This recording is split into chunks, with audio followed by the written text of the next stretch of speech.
So as a how do we understand all of this together? We want people to do this. Well, look, in California, it's a very large state, over 1,000 miles long. We have too much vegetation on the forest in our communities. We have extinguished fire for over 80 years, and we have just too much vegetation. We need to take that vegetation out and put in mosaic fire breaks. It doesn't matter if you're in the Sierras or you're on the coast. We saw fires on the coast last year where we normally don't have fires, and then after those fires came, we had mudslides. So we're losing lives in California. We need to focus on managing our vegetation alongside still fighting fire, but we have to. It's just going to be a long process to get us back into the place where we're fire resilient. And so moving forward, how do we find that unity so that everybody understands the value of that, clearing out the vegetation, whether it's burning, whether it's using others to clear those lines? How do we move forward in a positive, let's get it done attitude? I think it's a matter of priorities. In California, we just need to make it a priority. We've been focusing a lot on fire suppression, and now we need to talk about fuels management. And I think that most of Californians have realized that we have just too much fuel out there. And like I said earlier, if you don't have any wood in your fireplace, it won't burn. So we need to reduce that fuel to a manageable level. We're going to have fires. We're still going to have the helicopters and the bombers and those firefighters. But we also need to spend some of our resources on managing our fuel. Last year, we spent almost $3 billion in California on fire suppression, and we spent less than 1% on fire prevention. We need to start focusing on prevention while still doing fire suppression until we can grow our way out of this. So along the idea of the prevention and the education, what do you want to say to your constituents so that they understand that some of it is personal responsibility? What do we need to do as residents so that we're helping them help us? Manage the fuel around your home. If you have grasses and ladder fuels, do what CAL FIRE suggests you do. I have a 100-foot clear zone, and that would be a great start right there. To make sure to protect yourselves, and that's by just doing fuel management around your home. And then also hold the legislators accountable to making sure we do long-term vegetation management in California. It'll protect our watersheds, it'll sequester carbon, and we can make California a resilient fire watershed again. And then one last thing, we've been hearing a lot, we've got a lot of growth in the area, but a lot of municipalities have very limited budgets, so they're not able to add in the firefighters, the police, the extra municipality services that go along with that. How do we mitigate? What's the solution? Well, the solution is to make sure we, again, manage our fuels at the time. They're manageable.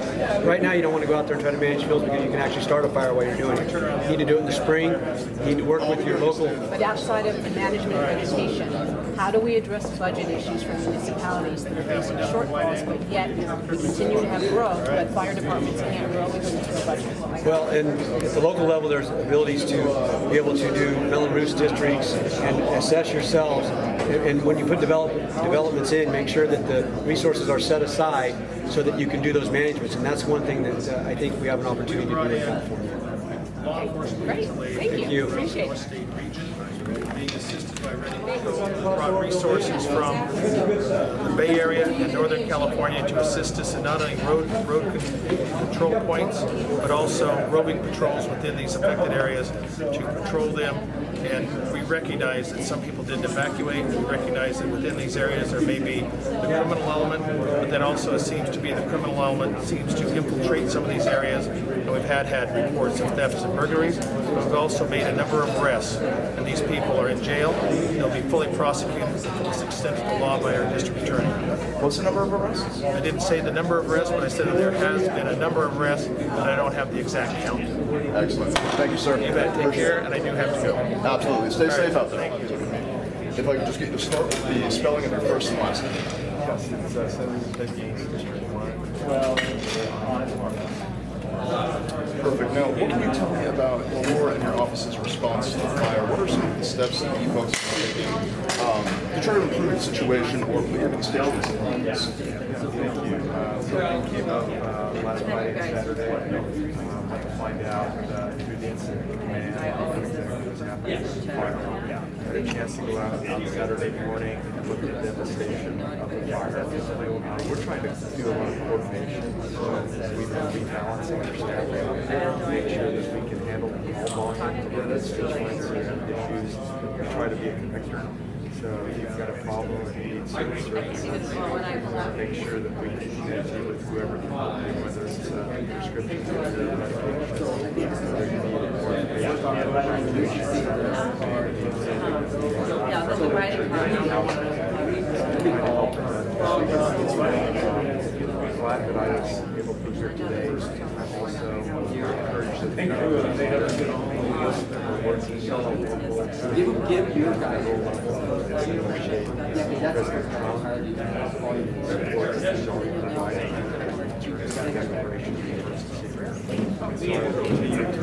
federal support, state support, who will probably affect legislation. Hopefully, make the state of California more prepared for fires that we know are going to occur in the future. I did have an opportunity to speak to the governor about our forest management plans and wildland management plans that we have pent-up growth that's occurred over decades. Really, as a result of environmental policies that I think has gone wrong. It's gone to my hands down, and I tried since really the 07 Angora fire at Lake Tahoe to do everything I can to have better management practices.